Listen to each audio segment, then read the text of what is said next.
Hello my dear children of class 8A. Again I welcome all of you through this mode of teaching. That means we are following YouTube mode, and in today's class we do continue again with the last chapter that we have already started, and this chapter is important for your final examination also, that is electricity. And in today's class we do continue with the topic that you can see, charging by friction. Charging by what? Friction. This particular topic, children, you find in page number 124 in your textbook. Okay. Now, actually, you know, an object can be charged basically in three ways. Any object can be charged basically in how many? Three ways.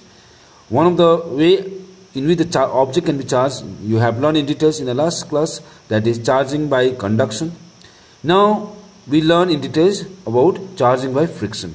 So, charging by friction is another way of charging an object. Okay. Now, charging by friction is basically the process of charging an uncharged object. Suppose you have uncharged object. Means uncharged object means that object which has net charge 0. There is no charge present in that object. The total net charge on that in that object is what? 0. But if that uncharged object is rubbed against some other suitable material. Okay. And rubbing means what? You are just generating friction with each other. So what happens once you start rubbing two objects each other, then there are some charges developed on each object. And that process or method to charge an uncharged object by rubbing with other material, suitable material, okay, that is by friction, is called charging by friction. Now this method, as I said, is applied mainly for insulator. So last class also, in the last YouTube video also I have explained this part, but let me repeat again. In case of charging by friction, this is basically suitable for insulator. And you know, insulator means those substances, okay, which has negligible electrons, which can move freely in between the atoms. Okay, and these are the substances which does not allow the charge to flow easily. Now, taking the example of one is glass rod rubbed with silk. And we take another example, rubbing ebonite rod with wool. Now, glass rod and silk both are insulator. Ebonite rod and wool, they are also insulator.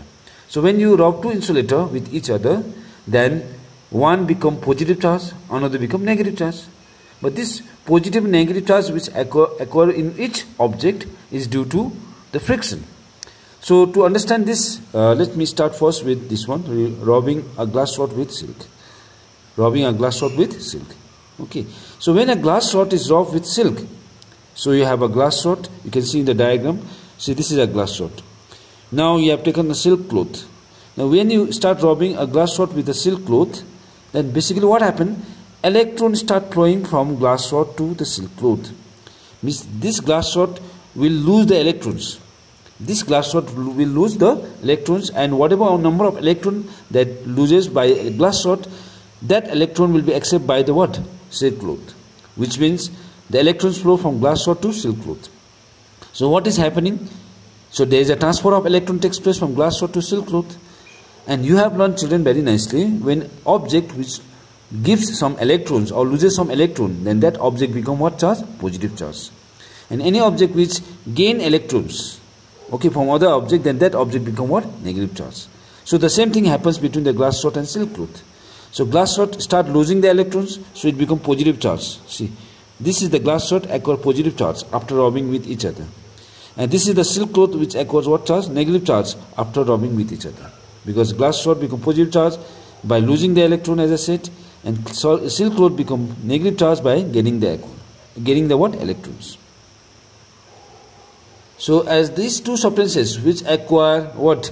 Opposite charges, acquire what charge? Opposite charges. That's why they acquire opposite charges and they attract each other. They try to attract what? Each other. But these charges which acquire in each object is due to the what? Rubbing of two body with each other and transferring the electron from one body to an object. Now in the similar manner we can see another example, rubbing an ebonite rod with wool. Yes, ebonite is another insulator, wool is also another insulator. So when you rub with each other, then what happened? We just see that the electrons even flow from wool to ebonite rod.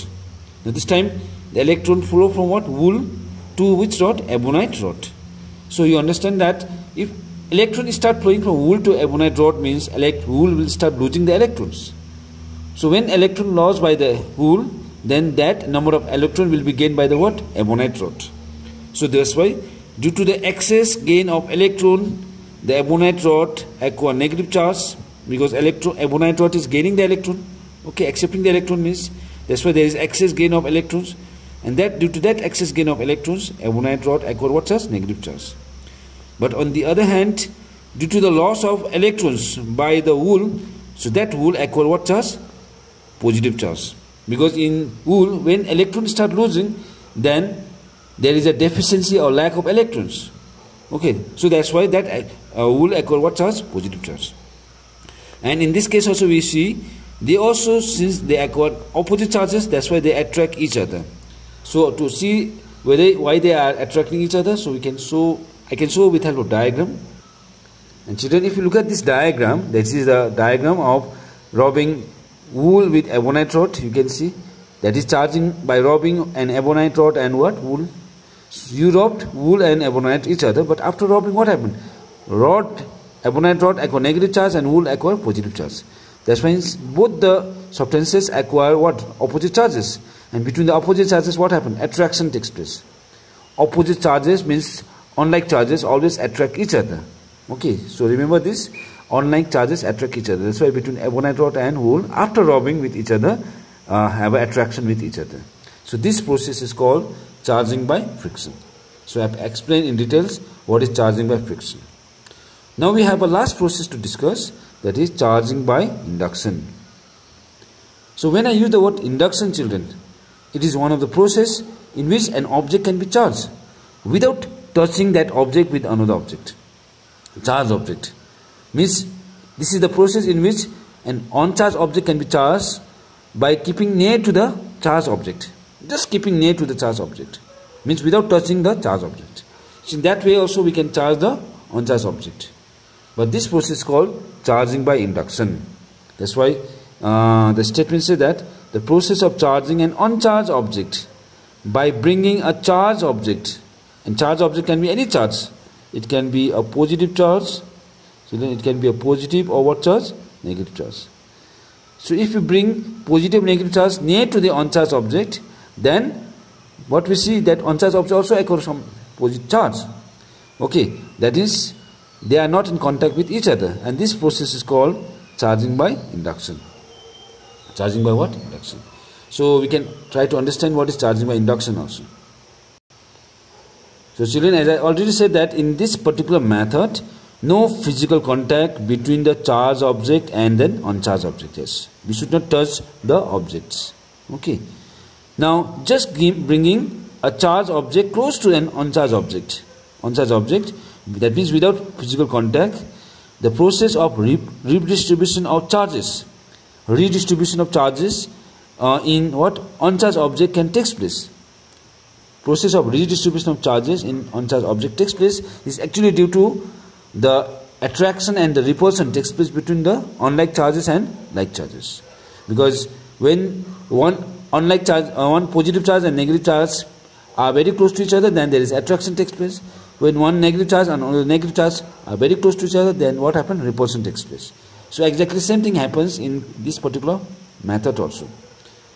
Since electrons are free to move in matters, matters are those substances which has large number of electrons which move freely in the space between the atoms.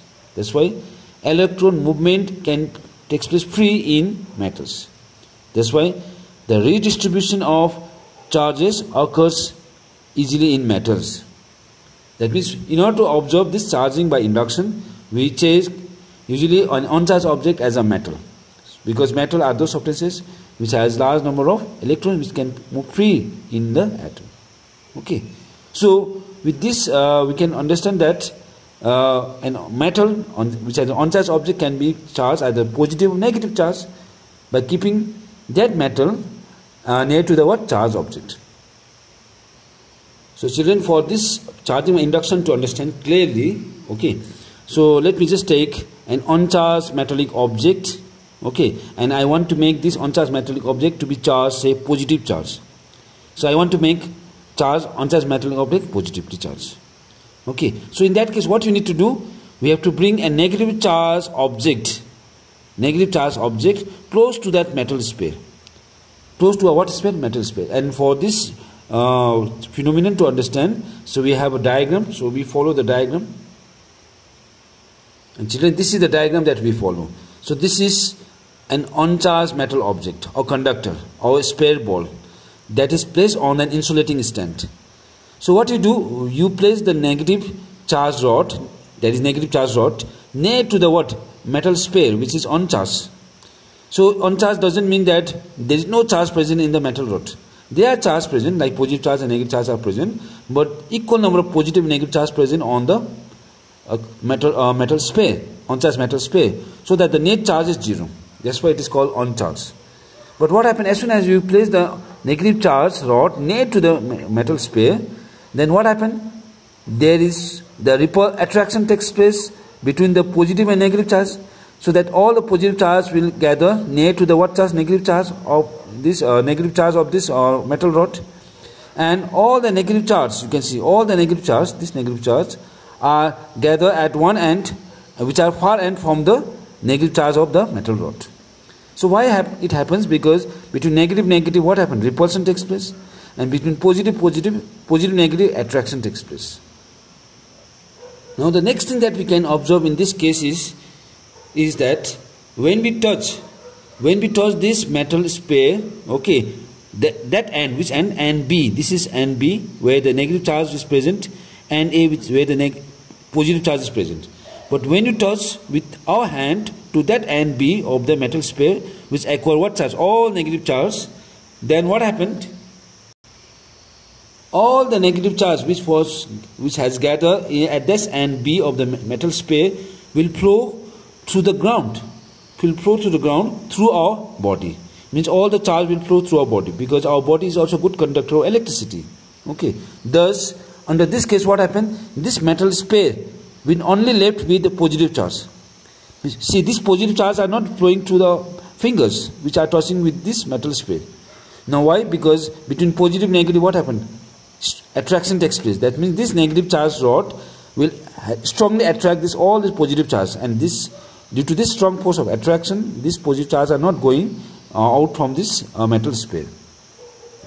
Now in this case, you see that only the positive charge which remained in that metal sphere. But what you do, just remove our finger. When you touch, after touching, we just remove the finger. Then what happened? All this positive charge which was distributed, okay, we will remain in that end only. But at the same time, even if you remove this rod, see, you can see the figure. This is the diagram where the negative rod has been removed. Even if you remove the metal negative charge rod, all the negative positive charge which has gathered at one end get distributed throughout the sphere, which means now this sphere contains only what charge? Positive charge. Initially the net charge was 0. Now when you keep near the negative charge rod to that metal sphere, now only what charge is present? Positive charge is present. Now see, this uncharged metal sphere now has become positive charge. But this process in which the uncharged metal sphere has been made positive charge by keeping negative charge rod near to it is called charging by induction. But children, it doesn't mean that only we can make an uncharged metal rod as positive charge. We can make it as negative charge. So if I want to make this uncharged metal rod as negative charge, so what you need to do, you have to keep the rod, what type of rod? Positive charge rod near to the rod. So in that case, this become what charge? Negative charge. But in both the process, we have to keep the rod near to the metal sphere. And this process is called charging by induction. So children, I have even explained in details about what is charging by induction. And one suggestion to every one of you, so there is a difference between that you can see in table 8.2, page number 125, charging by conduction and charging by induction. So I request everyone to go through these differences, which will help you to understand more easily with charging by conduction and charging by induction. Now in the next YouTube video, we learn another topic, important topic from this chapter, and that you learn in the next YouTube video.